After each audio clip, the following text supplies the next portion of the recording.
না স্যার, আমি তো ওনাকে চিনি না। উনি কি হয় আপনার? ও আমার মামাতো বোন। অনেকদিন হয়েছে আমার এই বাসায় থাকে। ও স্যার, বুঝতে পেরেছি। তাহলে স্যার এবার তো টাকাটা দিন, আমি চলে যাই।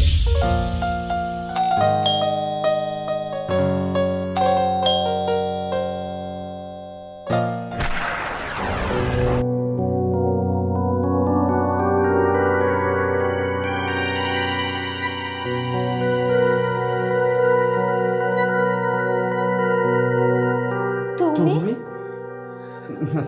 সরি ম্যাডাম, এই আপনাদের একটা পার্সেল অর্ডার ছিল, সেটা নিয়ে এসেছি। তুমি আমাকে আপনি করে কেন বলছো? এই তুই কার সাথে কথা বলতেছিস? আসসালামু আলাইকুম স্যার, এই একটা অনলাইনে পার্সেল অর্ডার করেছিলেন, সেটা ডেলিভারি দিতে আসলাম। কাইন্ডলি আপনি যদি পার্সেলটা রিসিভ করতেন। ও আচ্ছা আচ্ছা, হ্যাঁ হ্যাঁ হ্যাঁ। আচ্ছা ঠিক আছে, চলো ড্রয়িং রুমে চলো। চলো।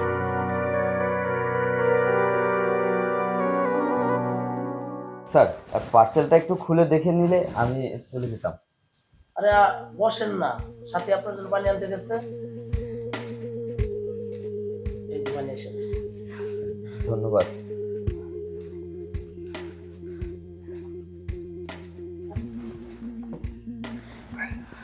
স্যার, এবার বক্সটা খুলে দেখেন, তাহলে আমি চলে যাব। আচ্ছা দেখতেছি। হ্যাঁ, প্রোডাক্ট তো ঠিকই আছে, আপনাদেরটা অরিজিনাল প্রোডাক্ট। ধন্যবাদ ভাইজান। এখন আমার চার্জটা দিলে আমি চলে যেতাম। টাকাটা তো দিবই, কিন্তু ভাইয়া আপনাকে দেখে কিছু চিন্তিত মনে হচ্ছে। কিছু কি হয়েছে?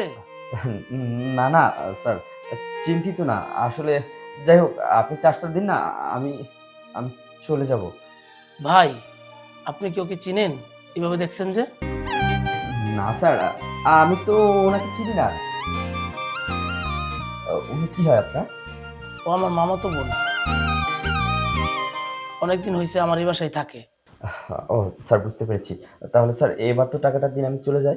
আচ্ছা ভাই, আপনি মনে হয় বিয়ে করেছেন তাই না? জি না স্যার, বিয়ে শাদী? হ্যাঁ স্যার, করেছি করেছি তো।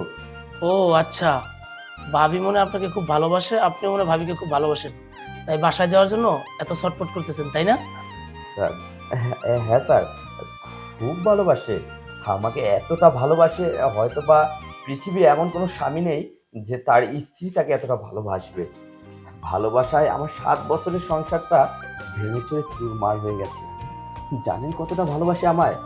আসলে কি স্যার, আমি এর আগে একটা ছোট কোম্পানিতে জব করতাম। সুখে ছিল আমাদের সংসার, কিন্তু আমার স্ত্রীর চাহিদাটা ছিল একটু বেশি। আমি হয়তো বা তার চাহিদা পূর্ণ করতে পারতাম না, তাই তো সে আমার 7 বছরের সংসারটাকে ভেঙে নতুন কারো সন্ধানে চলে গেছে। হয়তো বা এখানে অনেক ভালো আছে, সুখে আছে সে।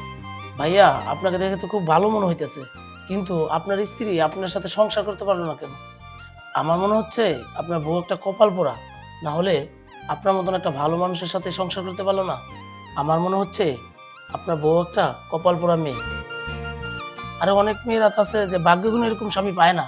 না স্যার, ও অনেক ভাগ্যবতী, অনেক ভাগ্যবতী। ভাগ্যবতীর জন্যই তো আমার মতো ছেলেকে ছেড়ে দিয়ে সুখের সন্ধানে চলে এসেছে। স্যার, আমি আসি, আপনি বিলটা অনলাইনে পে করে দিবেন। চলে গেল। ভাইয়া, তুমি খাবার টেবিলে আসো, আমি খাবার দিচ্ছি।